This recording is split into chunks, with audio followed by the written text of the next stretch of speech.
Great. Hello, guys. How are you? Welcome back to day 2 of the conference, Decentralized Justice Law in the Age of Memes, Crowds, and Blockchain. I am Federico As. I am CEO of Kleros, and I will be your master of ceremonies. So yesterday we had a very packed day where we discussed different things regarding crowd law, game theory, mechanism design. We saw different use cases of Kleros in the energy market, in domain name disputes, and also in commercial contracts in the Venezuelan context, and also as a compliance tool for crypto assets. Also, we reviewed a number of connections between legal systems and decentralized justice. And I see Sophie is here in the audience, so she was the moderator of the panel. So today we're going to focus a bit more on the technology side and on the products that Kleros developed in order to foster decentralized justice. We're going to analyze and discuss a bit of the research challenges ahead in game theory, mechanism design. So without further ado, let's go to our first talk of the day. So this is going to be given by Clément Lesaege. I think at this time he doesn't need much introduction, of course, but I'm still going to introduce him. So Clément has an engineering degree from the University of Technology of Compiègne and a Master's of Science in Computer Science at Georgia Tech in the US. And of course, as you know, he's my co-founder at Kleros and he's CTO at Kleros. So Clément, please, you can start your presentation. So thanks everyone. Today we're going to speak about Kleros as a technology, a truth machine for decentralized application. So first, let's try to place Kleros in a list of technology to maintain consensus. So if you look at the left part of this scale, you will have formal system like mass. So basically Ethereum, it's a formal system. You have mathematical operation. It's computer science. Computer science is mainly a subfield of maths. So if you say you want to move some ETH from address A to address B, you just execute some mathematical rule to update address. This is also true for more complex smart contract. When you interact with Ethereum itself, Ethereum does not give any subjective judgment on what you are doing. They are just executing code, they are just executing math. On the right side, we would have a system which are made for governance. So you want to find a consensus on what to do, such as Aragon, Moloch DAO, like voting in election, for example. But there is not really one right course of action. Sometimes there may be a right course of action, but often you may have interest between different stakeholders that may need to be balanced. Sometimes you may have the majority having a specific opinion, having some specific interests, which may overcome interest of particular other groups. There is not really one right answer. You have a huge subjectivity in the system, but you need to find an answer anyway. And in the middle left of the scale, you will have dispute resolution system, where most of the time you expect there to be a right answer, a correct answer, but sometimes you may end up with a situation which has never been seen before, where multiple sides can have valid points, and you still need to apply some subjectivity, you still need human judgment. So if Ethereum is some sort of robot court, of maths court, Kleros is a court which allows human subjectivity to rule on a dispute which can arise. So Kleros, we can see it as a brick. So it's really a technological brick for application, which is the dispute resolution brick.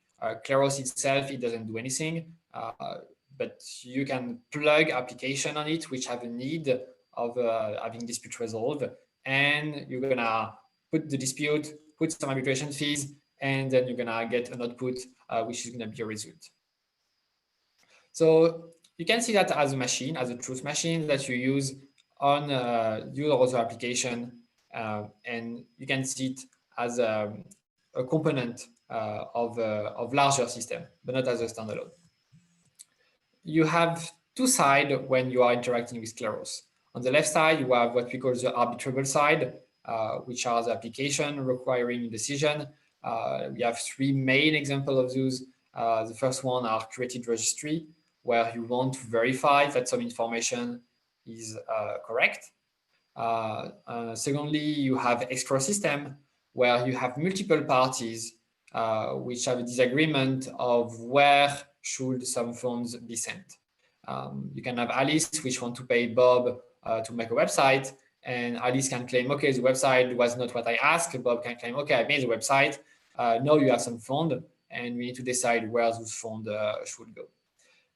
And the last large use case are Oracle system, where you need to get some information about the outside world. So it can be who won this election, did we have an earthquake in this particular place, what is the temperature in this place, is it raining? All those questions which can be important, because depending on the answer, you can have other contract which can assign assets depending to this answer. You can get insurance, you can get derivative, sometimes you can just get information, but most of the time, answer of the Oracle have consequences to people using the system.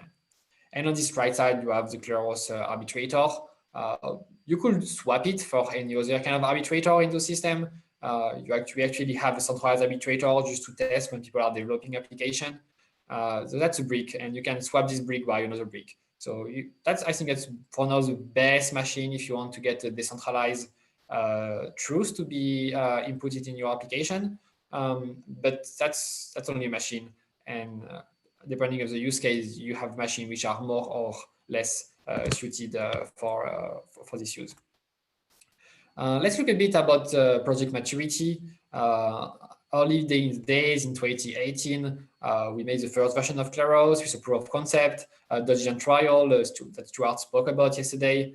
And we were mainly playing around, testing the system with real incentive. So there was real money, but not much impact. Like you have a list of dodges, okay, it's fun, but the goal was mainly to see if it's working. And yeah, it was working. It could be improved, of course, because it was a really basic version.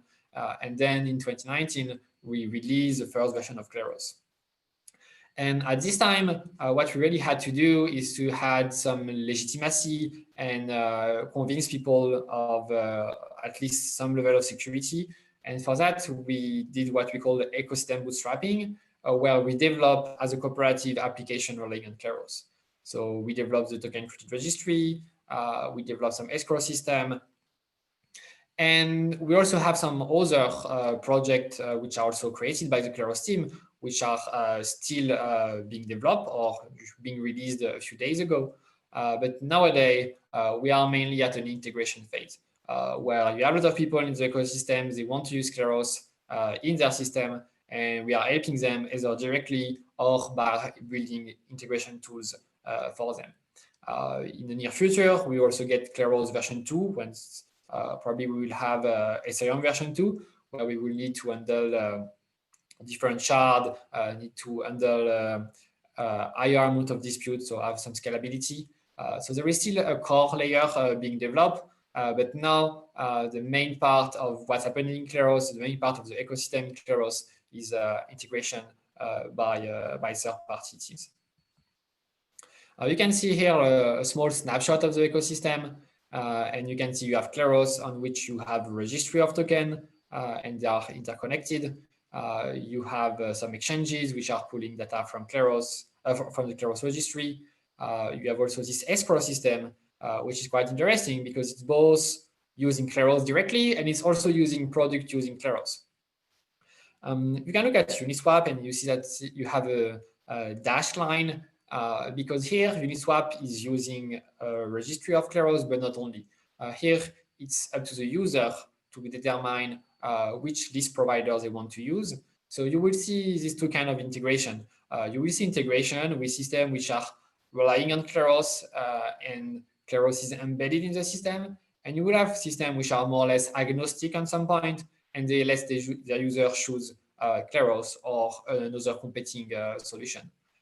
You can see Realisho as being one of those, where for now, Kleros is a mostly used arbitrator, but in theory, you can have other arbitrator which could be used by Realisho. So Realisho is an Oracle system.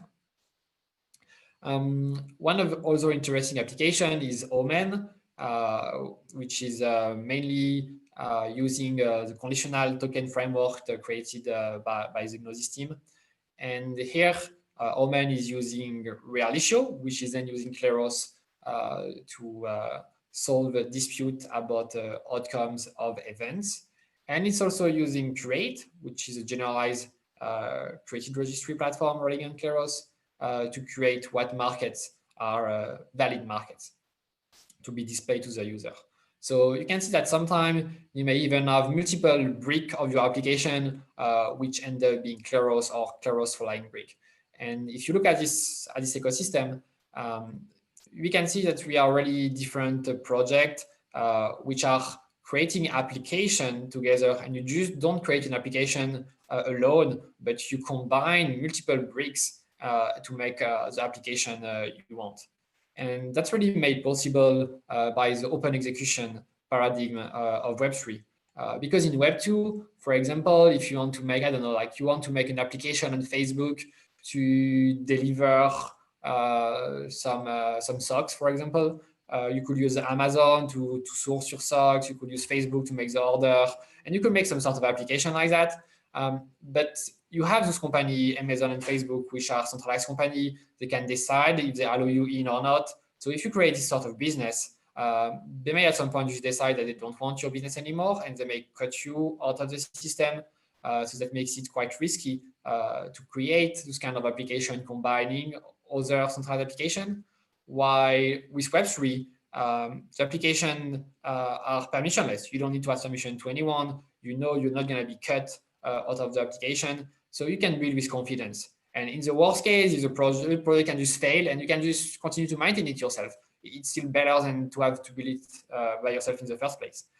So I think that's how we're going to see Web3 going over to Web2 by having some better network effect and some increasing composability.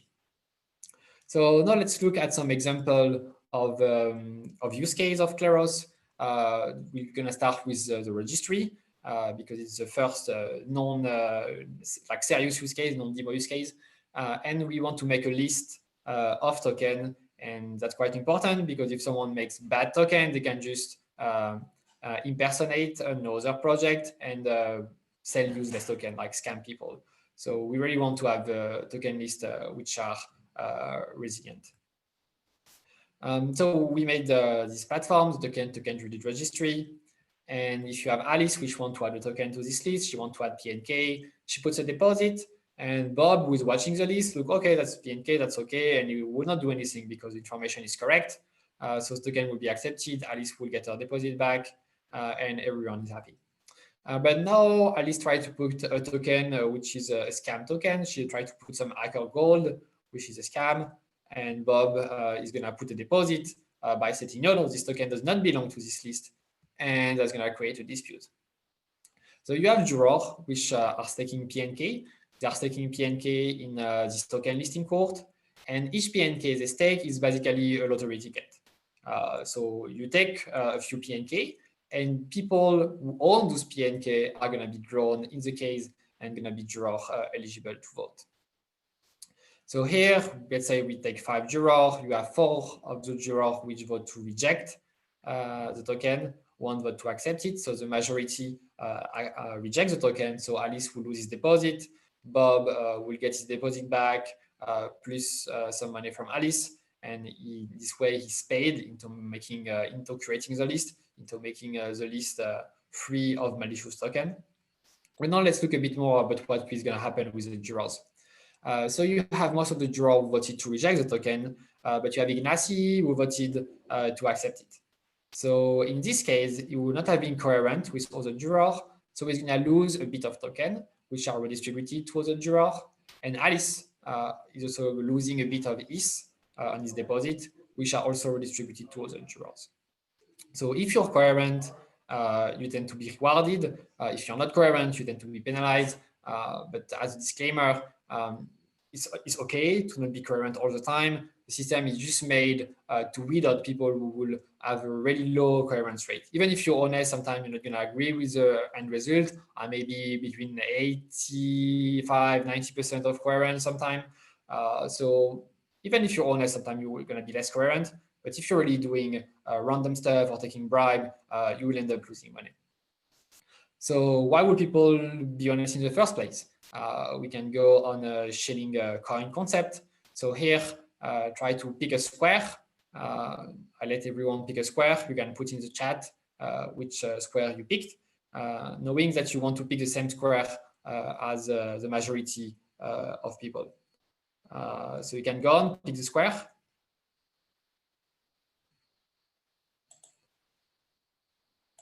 I don't see the feedback from the chat. I guess something may not be working. Well, I'm gonna go. Oh, okay. No, okay. I guess the feedback. So we get people selecting A6. Any of the square would be okay. Like we could have consensus of any of the square. But here, people are gonna go on this A6 square because it's standing out. It's red. Everything else is in some shade of purple. And people are going to choose this one which is standing up. With Kleros, what is standing up is the truth or the honest decision. And in this case, it was to reject the token. So if you think other people are going to take the honest decision, you also want to take the honest decision to be coherent with other people. Let's look at the few problematic we had when we designed Kleros. I think the first problematic you want to think about when you are designing a blockchain system is about the Sybil attack. Or do you avoid one guy coming and making a lot of fake accounts? You're going to make like 1,000 or 100,000 accounts, and he's going to try to overcome the system. So here the answer is staking. We don't have one person, one chance of being drawn. We have one token and one chance of being drawn, such that if you make fake accounts without tokens, well, they have no chance of being drawn. And if you split your token into multiple accounts, you don't get additional chance. One account with 10 PNK will have the same chance of being drawn than two accounts with 5 PNK each. So we solve this by looking at token, which is a classic way to do so. Like we're going to get Ethereum 2.0 and they're using the same mechanism of staking. Now we had to have a balance because we could draw everyone, but that would mean every dispute would be really expensive. Or we can draw a small amount, but if you draw a small amount of people, that tend to be easier to bribe them, or easier for one party to get the majority by itself. So here, let's say that the majority are voting a dishonest result. We have the possibility of appealing and getting more and more and more and more jurors. And at the end, either we have the majority, which is actually honest. And in this case, the dishonest majority is going to lose a lot of tokens to the honest majority. So it's working well. Or what happens if we would have a dishonest majority? So first, how do we get the dishonest majority? We will need to have an individual or a group to have 51% of the token in the system. Because as you draw more and more jurors, the repartition of your set of jurors is going to converge towards the repartition of the main set of the people staking. That's with having a specific token. So if we had made the system with ETH, you could buy a lot of ETH to get 15% of the ETH in Kleros, and it will not necessarily be that hard to do so if you have a especially large budget. But now if you have a system with PNK and you want to get 15% of them, the first PNK you're going to buy are going to be at current price. But as you try to buy more and more, the price is going to pump because you are buying everything. And so getting 15% of the PNK can actually be costing way more than 15% of the market cap of state tokens. Now, what happens if you manage to attack the system? Now you have 15% of the ETH on the ETH system. Well, you are in control of it. The system may not work anymore, so people may not use it, but ETH is mainly used outside Kleros. So the price, the impact on ETH will be low, and you still have valuable capital even after you attack. Now, if you did that with a specific token, with PNK, you destroy the Kleros ecosystem. People are going to stop using it. People are going to stop paying arbitration fees. So tokens are going to become worthless. So you have most of the token and you made them worthless violating the system. So you have a huge cost in doing so. And then even if your attack has succeeded, if you have ETH and you have the majority of ETH, well, you control the system and there is not much thing people can do. Like if they make another system, like the attacker can just move the ETH to the new system. Now with specific token, we can make fork, and in this case, we can make a new PNK where we copy everyone's balance except the balance of the attacker, and people are gonna switch to the system because that's the system which is not honest, and the previous Kleros will not be honest anymore and not use anymore. Fortunately, this should not happen, but the fact they should happen are disincentivizing attacks in the first place. So it needs to be able to happen to avoid attack in the first place. So let's look at some application using Kleros. Here you can see Uniswap, which is using the token created registry as one of the lists that you can choose. We have Curate, which is an application which have generalized the ID between the curated registry of token to any kind of curated registry. So you can create your registry by yourself in a graphical interface. So you can see here, for example, the CLR Fund project, which created a registry of organization which can receive funding from them because they are benefiting the Ethereum ecosystem. Here you can see a registry of farming strategies. The registry looks small, but actually it's a registry to get disclosure on yield farming, and you have $2 million of cooperating funds which are allocated to yield farming depending to this registry. So it's actually quite impactful into verifying that you don't have any fund of your organization which are used on risky, unaudited contract with admin backdoors. And we also use it to determine who should be paid when making permissionless work for Kleros. At the other application, we have the Oracle use cases where you need to have the answer to a question with reality.is. And we just saw Edgar coming, so perfectly in time. Where you can ask a question either by yourself or as an application. So here we had an application, a question which was, will there be a day with at least 1,000 reported coronavirus deaths in the US in the 14 days of July? And this was actually quite controversial because some sources reported the lower amount, some sources reported higher amount. You had some argument that it's easier to miss deaths than to invent deaths. You had some other argument which was stating that basically the spike were due to people not reporting on the weekend, and then they were reporting the day after. Finally, it was decided that there has been more than 1,000 corona deaths. But even that's still why it's quite controversial, because you had really two sides arguing on both cases. But sometimes you need a way to close the dispute and go on with the system. And you had to have a decision which was made by Kleros. You can see creating a question from the interface, so only for getting data. But where it's really interesting is that you can have other applications which can create this question. So here you see a question about the US presidential election. Who will Joe Biden win the US presidential election? And actually it's only at 81, 82%, which may seem low for someone that all the media already declare as a winner. But you have people who are betting that lawsuit made by Trump may flip the result or even lead to people revoting. So we will have to, at some point, decide who won the election. And that will probably be controversial because we have Trump stating that he won, Joe Biden stating that he won. You also have the other possibility that by the time the market finishes, the result is not known, in particular if we have some states which need to revote. And that's not a dispute yet, but I expect this to be probably the next big dispute that we're going to see in Kleros about the US election. Let's continue on another type of application. We have this escrow. So you have Alice, which want to pay Bob, for example, to make a website. So she's going to put 10,000 DAI in escrow. And if the work is done correctly, she can unlock the money for Bob. But if she believes the work was not done correctly and Bob believes he needs to be paid, then that's going to create a dispute. So you can see here from the Bob side, he has like this llama sock. website transaction. You also had an exchange of ETH for BTC. So you can also use this escrow to exchange assets between chains which are not connected to each other.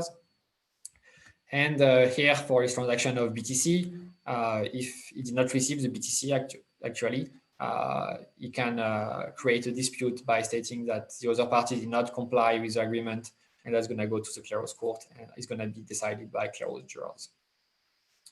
Other applications, which are now going to be quite useful because of gas being quite high. You have the Kleros governor. You have people who are voting on governance decision, and you need first to execute the vote and also to translate this vote, which are generally of English proposal, into technical implementation, so smart contract calls. And you have this governor application to do that. It's going to switch to snapshot actually in perhaps 14 hours, I think, where people are going to be able to vote off-chain, and on-chain, people can report the result of the vote, report the action which are to be executed according to this vote, and if there is a dispute, either on the interpretation of the action which should be done according to the votes, or either in the result of the vote itself, you can create a Kleros dispute. And Kleros is going to determine what action should actually be executed, if any. And that's going to be also available for other applications which have off-chain voting systems. And we can also see sometimes applications which do not really fit completely into the classic escrow, Oracle, created registry classification. So here we have Linguo, which is a translation application where you can get a text in one language, ask it to be translated in another language, even if you don't know the other language, and even if you don't really know how much should be a fair price. So you have automatic pricing, and you have also automatic challenge of bad translation. Well, it's not automatic, there are people behind, but you don't need to verify the text yourself. So it's a mix between an escrow. You can challenge a translation you requested if it's not good, but it's also a created registry because anyone else can also do that for you and can challenge this translation. And you also end up with a list of text in multiple languages and their translation. So you also end up with this registry of text and their other language version, which are probably going to be useful for people doing natural language processing or other linguistic work as a byproduct of having people wanting to translate their text. So Enrique is going to speak about that a bit more in his own talk. So that's the end of this talk, and thank you everyone for listening. And we're going to go to 5 minutes of questions.